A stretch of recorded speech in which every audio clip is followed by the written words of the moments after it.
Alrighty, welcome back. Hopefully you grabbed that sample file and you're ready to go. I'm currently on the creating table sheet of this file. And let's go ahead and start talking about a list of data in Excel. So a list of data is simply data that you put on a spreadsheet. And what we did here is we put in some headers. And each header describes the data below it. Notice how we have email, there's their email address. Notice we have a phone extension, we have a phone extension. And location describes the location, what building they're in, and so on and so forth. Now this list of data, we have a bunch of tools up here that we can use to analyze it. Like maybe in our data tab, we can go ahead and turn on a filter, which we'll cover, or we can sort the data alphabetically or numerically, or we could split up the data. Now, a list of data is great, but Microsoft Excel has this data analytic tool known as a table. So what we can do is we can convert a list into a table. We could insert a table into Excel and convert this list into a table. Now, what does that do for us? What does converting a list of data do? Well, when you convert it to a table, it's a data analytic tool. You get a set of features that you did not have with the list to analyze that data for yourself. Now, there's several ways you can convert this to a table. More importantly, there's just about two that I'm going to show you. And one's faster than the other, and I just want to show you the difference between the two. So, really quick, in order to convert your list into a table, you should have three properties for your list of data. Property number one, to convert this list into a table, is you should go ahead and have headers. Headers describing the data set below. Notice how we have pay rate, and then we have hire date, location, and phone extension, email, and so on and so forth. So these headers, they have to be unique amongst each other, meaning I can't have two hire dates, or I can't have two pay rates. That doesn't mean I can't have a pay rate 1 or a pay rate 0. I add a little numerical value at the end, but they must be unique amongst each other. Now that's guideline 1. Uniqueness amongst the headers. Now guideline number 2, to convert this list into a table, is simply having a unique header compared to the data set. Now what I mean by that is you can't have a header called building 1 because that's part of the data. I can't have a header called Howard. That's part of the data. So that's guideline number 2. You have to have a unique header compared to the data. And just in case you forgot, guideline number 1 was you must have unique headers compared to each and every other header. Now what's the third guideline? The third guideline is simply you have to have a complete data set. No blank cells, so that way our functions and our calculations can come out correctly when we use the table. Now that we have the guidelines, let's go ahead and see how we can convert this list into a table. So just in case you forgot, let's do a little wrap up of those three guidelines. Guideline number 1, we must have headers, and the headers have to be unique compared to each other. Guideline number 2 is your headers must be unique compared to the data set. And guideline number 3, you must have a complete data set for the calculations used in the table to come out correctly. Alrighty, let's format this list into a table. So we have to insert the data analytic tool known as a table into Excel. Notice how we have an insert tab here. So everyone, let's do this together. But first, be sure your cursor is inside of the data set, like so. And then go ahead and run up to your insert tab and give it a click. Inside the insert tab, I just want to expose you to the tables command group, where you can find in the third option the data analytic tool known as a table. I'm going to go ahead and hover over it to expose the definition that Microsoft gave it. Create a table to organize and analyze related data. Tables make it easy to sort, filter, and format data within a sheet. Sounds nice. I'm going to go ahead and click that option. Again, I want to point out that my cursor is within the data set and give it a click. Just like that, I got the create table box here. And because I had my cursor inside of that complete data set, it found the entirety of the data. And notice how there's a checkmark box here asking if your table does have headers.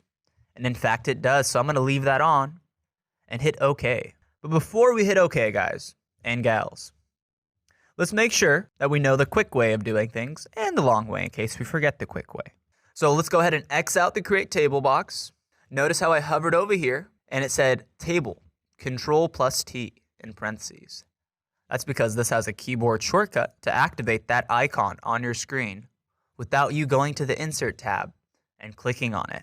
So let's say you're on your Home tab and you remember the fact that if I hold Control and the letter T, you have the ability to activate the Insert tab's Create Table icon. And it just did that for us. Now that we know the short way of creating a table, let's all go ahead and hit OK to make this list into a table. Alrighty.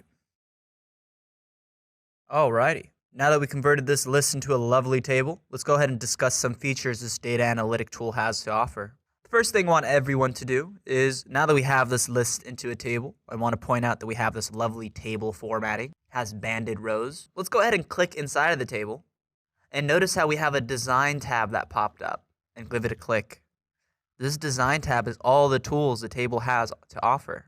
Now, if you go ahead and click away from the table, the design tab will go away. It's one of those contextual features, a contextual tab. Based off the context you're using the software, it may or may not be there. Now, I'm going to go ahead and click on the table, and based off this context, I have a design tab.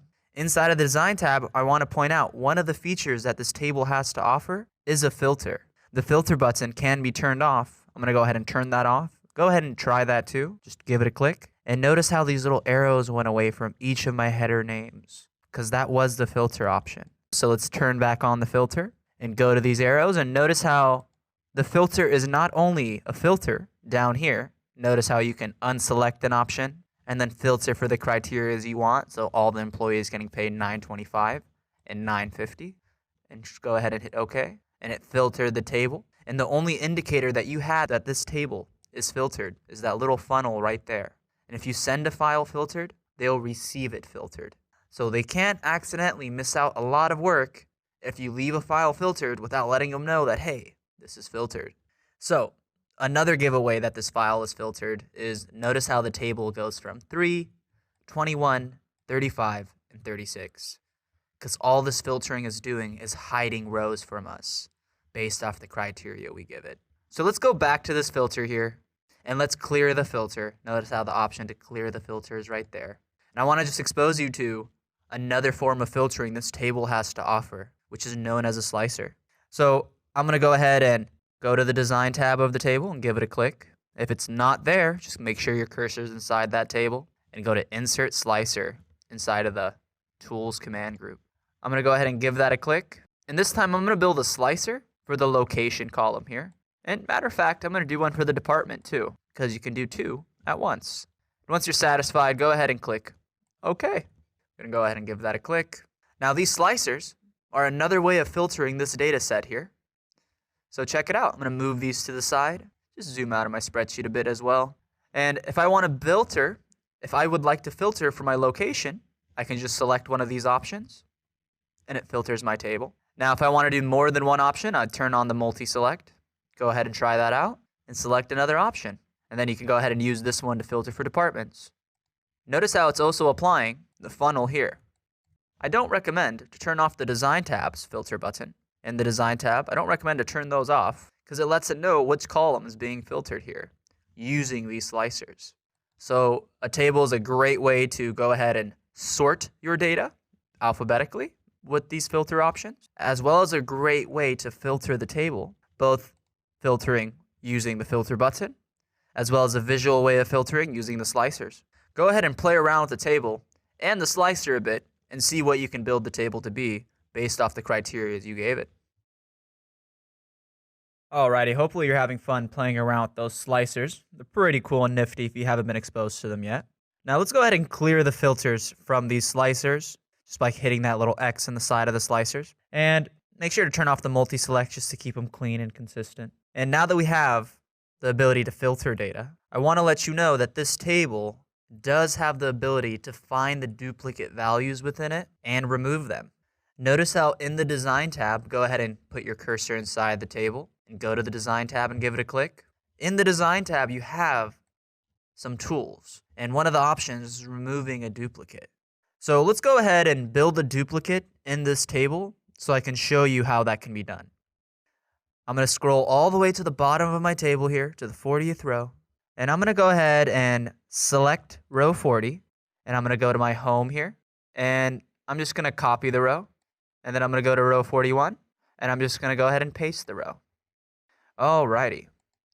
Now once I pasted the row, I'm going to go ahead and extend my table. Because if you remember, my table went to I-40. And notice how that little blue indicator right there stopped itself. So I'm going to go ahead and extend my table to go into row 41 there. Sometimes it does not extend itself, like it just didn't there. And now that I have my table extended, I'm going to go ahead and go to my Design tab. And I just want to show you the option to remove duplicates. So delete duplicate rows from a sheet. You can pick which column should be checked for duplicate information. So, remove duplicates. Notice how we have every column over here. You don't have to have every column selected. You can use one of the columns that uniquely describe each of the rows. So notice how my employee IDs describe each row based off this unique value. If I find an employee ID that's not unique, that's going to imply that I have two of the same employee in there. So you're allowed to go ahead and unselect everything and just search based off one criteria, that one unique value. And once you go ahead and do that, and you hit OK, go ahead and do that yourself. Again, this was in the Design tab, under Remove Duplicates, and then we got here, OK. It says 1 duplicate value found and removed. 37 values remain. I'm going to click OK and show you that it removed everything pertaining to that duplicate value. So it removed a second instance of 1999, and it removed everything related to it. Go ahead and give that a try, adding in a duplicate and removing it. And it's not that you could have done this without converting your list of data into a table so that you have the Design tab. Because notice how the option to remove duplicates is in the Design tab. I want to just let you know that you also have the option remove duplicates in your Data tab. That's if you had a list of data and you had not converted it into a table. You would have used this route inside of the Data tab. Just want to go ahead and expose you to that.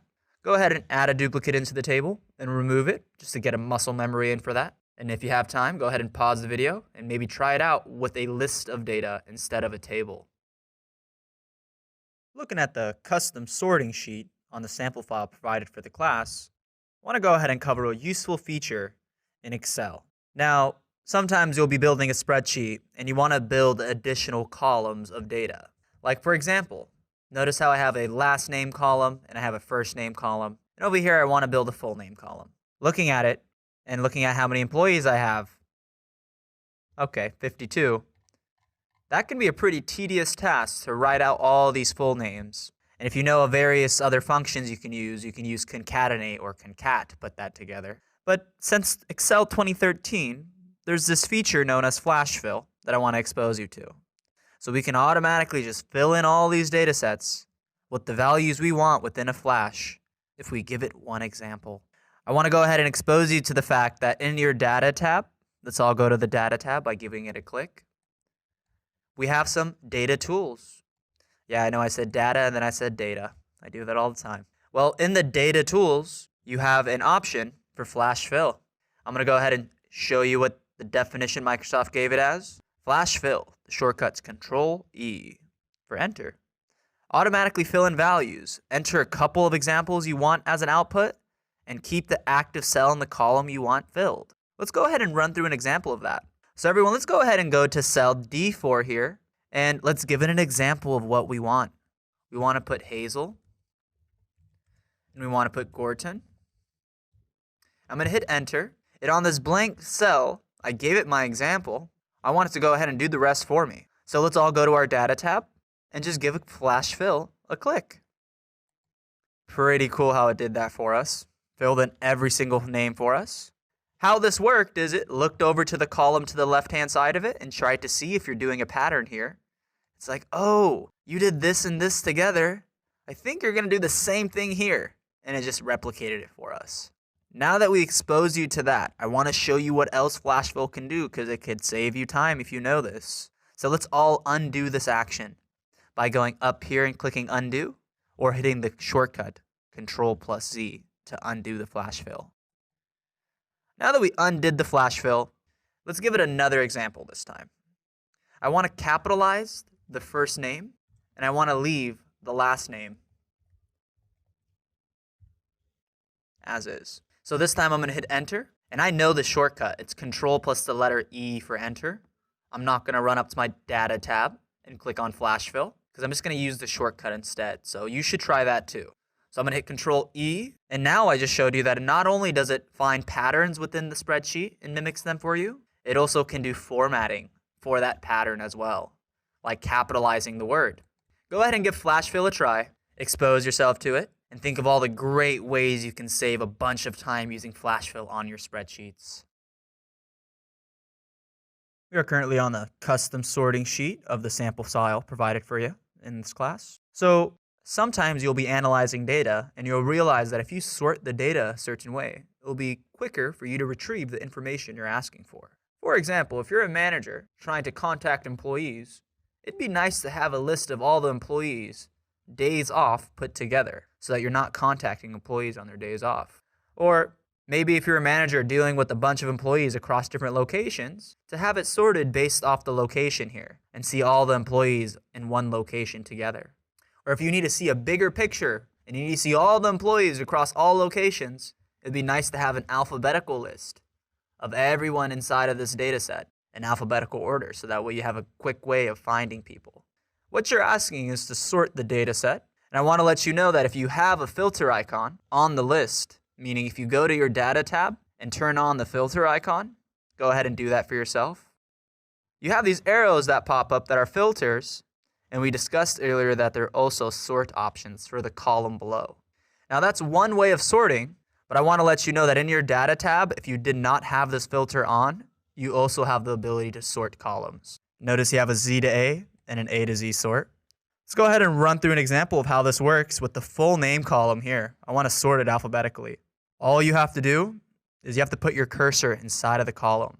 You don't have to drag and highlight a range. You don't have to sit there and select the entire column. Just the cursor, just that cell address box should be inside of the column that you want sorted. Once you have that in there, you're going to run up to the data tab and hit A to Z. I want to point out that it sorted every single piece of data pertaining to that column with it. So we have everything in order still. It's just alphabetical based off the full name. Now that we have the ability to sort a certain column, what if we wanted to sort based off priority levels? Meaning I first wanted to sort on my full name, and then after I have all my full names in alphabetical order, I wanted to sort based off the locations put together.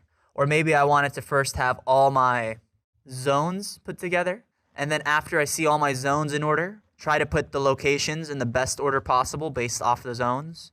And then once those are all in order, I want to go ahead and maybe see that list in alphabetical order with the employees' full names. So what you're asking for is to first sort on the zone, then go ahead and sort based off the location after the zone. And then after all that, make that list in alphabetical order based off the full name. You're asking for a multi-level sort. Pretty easy to do. It's actually right next to the A to Z and Z to A icons. Notice how we have a big old sort box here. This is where you go ahead and do multi-level sorts. Let's go ahead and do that exact example. So first by zone, then by location. Then after we do that, let's go ahead and do it by full name. So I'm going to click that icon sort in my data tab. And I have the full name column sort right over here. It's already in there. Full name based off the cells values, not the color, not the font, in alphabetical order. I'm going to go ahead and add in a second level of sorting, except I want to go ahead and do this one based off the zone that we were talking about. The cells values A to Z, but I said that I wanted my full name to be the last level. I want it to be first priority zone. So let's go ahead and click this up arrow to move that priority up first. Give it a click. Great. So the zone, full name. Well, I still need that extra location level here. So I'm going to go ahead and add in that third level. You should too. Add level. I'm going to do zone, and this time I'm going to do location, and then full name, and then I'm going to hit OK. So now what this data set is, all the zones are going to be put together. This is everyone in Alaska. Now, after that, it's going to put all the buildings together. This is all building ones. There may be some discrepancies here because, of course, it's based off the zone first. But the reason why I did this is typically if they're in the same zone, it's a good chance they're going to be in the same building, right? Now, considering the fact there's only 3 buildings, after all that, it's in alphabetical order. So the first person in that zone's name is going to be starting with an E. That's in alphabetical order. So go ahead and play around with multi-level sorting in the data tab and see what ways you can sort the data to make it useful for you.